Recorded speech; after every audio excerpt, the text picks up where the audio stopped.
সমুদ্রের বুকে একাকী নির্ভীক দাঁড়িয়ে থাকা লাইটহাউস বা বাতিঘর মানব ইতিহাসের অন্যতম প্রাচীন এবং রোমাঞ্চকর এক স্থাপত্য।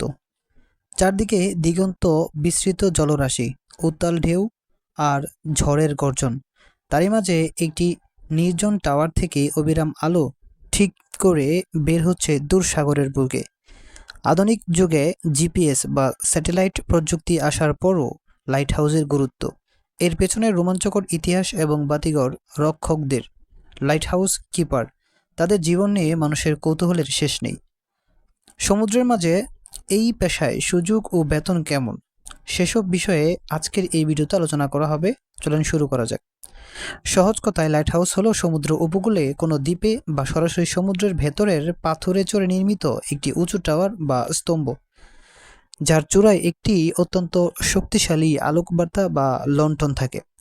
প্রাচীনকালে এখানে কাঠ বা কয়লা পুড়িয়ে আগুন জ্বালানো হতো, আর আধুনিক যুগে এখানে শক্তিশালী ফ্রেশ লেন্স লাইট এবং লেজার এলইডি লাইট ব্যবহার করা হচ্ছে।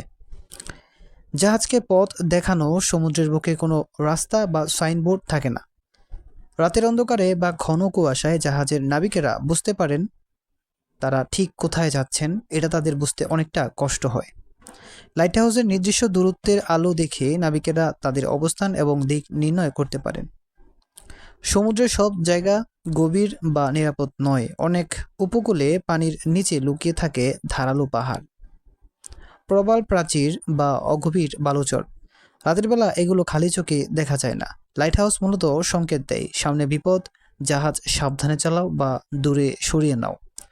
একটি দীর্ঘ ও ক্লান্তিকর সমুদ্র যাত্রা শেষে জাহাজ যখন তীরের কাছাকাছি আসে, তখন লাইটহাউসের আলো দেখে নাবিকেরা বুঝতে পারেন যে সামনেই কাঙ্ক্ষিত বন্দর বা নিরাপদ আশ্রয় রয়েছে। যারা একটি লাইটহাউসের দেখভাল, বাতি সচল রাখা এবং সামগ্রিক রক্ষণাবেক্ষণের দায়িত্ব থাকেন, তাদের লাইটহাউস কিপার বলা হয়। একসময় এই পেশাটি ছিল পৃথিবীর অন্যতম কঠিন, একাকী এবং ঝুঁকিপূর্ণ একটি কাজ। আলো সচল রাখা। প্রাচীনকালে রাতভর কয়লা বা তেলের যোগান নিশ্চিত করা হতো যাতে আলো নিভে না যায়।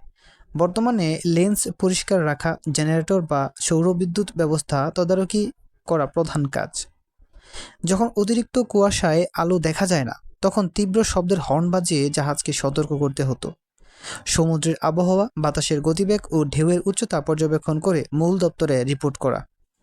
কোনো জাহাজ দুর্ঘটনায় পড়লে কোস্টগার্ড বা উদ্ধারকারী দলকে দ্রুত খবর দেওয়া।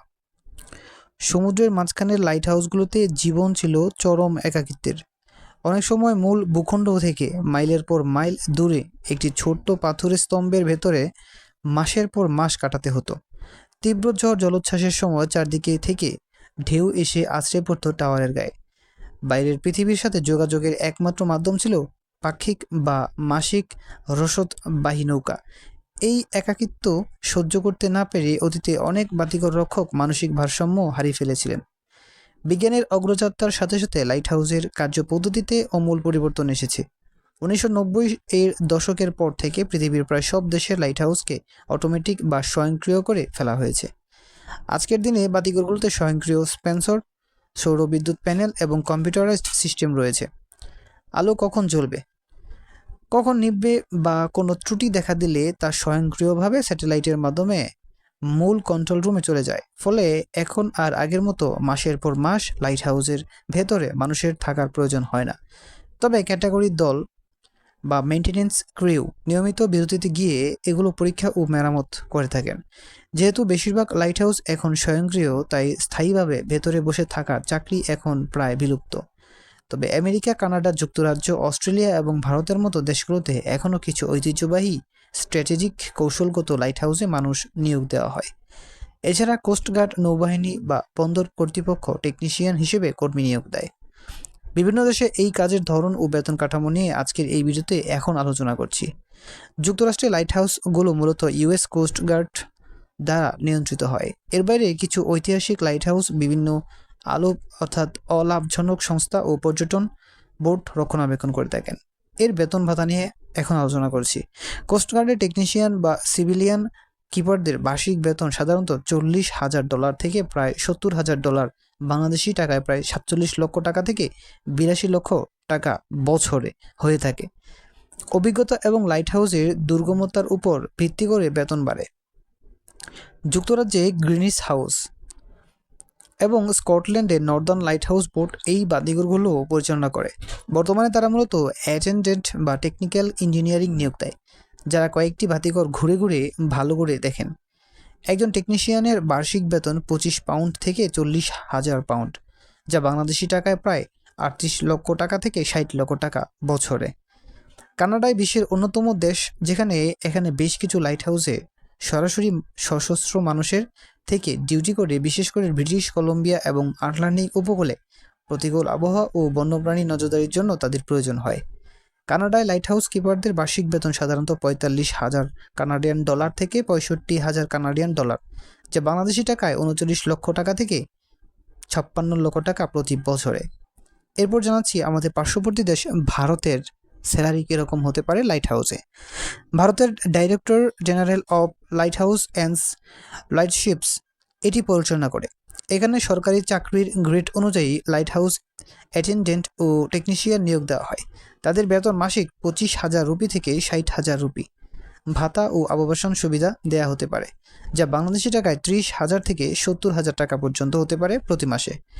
বাংলাদেশের নৌপরিবহন মন্ত্রণালয়ের অধীনস্থ চট্টগ্রাম ও মোংলা বন্দর কর্তৃপক্ষ এবং কোস্টঘাট বাতিঘরগুলো তদারকি করে, যেমন Kutubdia lighthouse, Saint Martin lighthouse. বাংলাদেশে স্থায়ীভাবে ভেতরে থাকার পথ এখন আর ওভাবে নেই। সরকারি মেকানিক বা টেকনিশিয়ানরা সরাসরি বেতন স্কেল গ্রিড অনুযায়ী মাসিক 15,000 টাকা থেকে 35,000 টাকা মূল বেতন ও অন্যান্য সরকারি সুবিধা অনুযায়ী এগুলো রক্ষণাবেক্ষণ করে থাকেন। এগুলো সমুদ্র সৈকতে বা উপকূলের উঁচু পাহাড়ের উপর তৈরি হয়। এখানে ঝড় তুফানের সরাসরি আঘাত কম লাগে এবং যাতায়াত খুব সহজ হয়। লাইট হাউসগুলোতে এগুলো হলো প্রকৌশলবিদদের আসল বিস্ময়, অর্থাৎ ওয়েব সুইফট। সমুদ্রপৃষ্ঠের পানির গভীর নিচে থাকা পাথরের সাথে ভিত্তিপ্রস্তর স্থাপন করে এগুলো তৈরি করা হয়ে থাকে। 24 ঘন্টা এগুলোকে ঢেউয়ের প্রচণ্ড আঘাত সহ্য করতে হয়, যেমন ইংল্যান্ডের বিখ্যাত এডিস্টোন লাইট হাউস।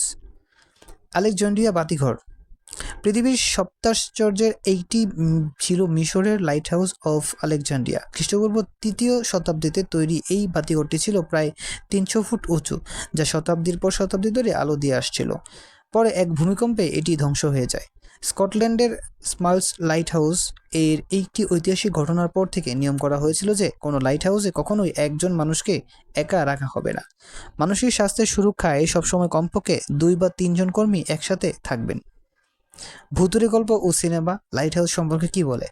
লাইট হাউসের একাকী ও রহস্যময় পরিবেশ নিয়ে হলিউডে বহু সাইকোলজিক্যাল থ্রিলার সিনেমা তৈরি হয়েছে, যেমন দ্য রোবট প্যাটিনসন অভিনীত দ্য লাইট হাউস। আজকের এই ভিডিওর সারসংক্ষেপ সম্পর্কে আপনাদেরকে জানিয়ে দিতে চাই। সমুদ্রের মাঝে লাইট হাউস কেবল পাথর আর লাইটের একটি স্তম্ভ নয়, এটি হলো সাগরে পথ হারানো নাবিকদের জন্য এক টুকরো ভরসা এবং আশার প্রতীক। প্রযুক্তির কল্যাণে আজ মানুষ বাতিঘরের ভেতরে দিনের পর দিন বন্দী না থাকলেও এই বিশাল কাঠামো ও তার শক্তিশালী আলো আজও সমুদ্রের বুকে মানব সভ্যতার এক অনন্য স্মারক হিসেবে টিকে রয়েছে। তো বন্ধুরা, কেমন হয়েছে আজকের এই ভিডিওটা অবশ্যই কমেন্ট করবেন। আর যারা এই ধরনের চাকরি করতে চান তাহলে অবশ্যই আপনাদের কোনো মানুষ থাকলে সেসব দেশের সাথে যোগাযোগ করতে পারেন, তারা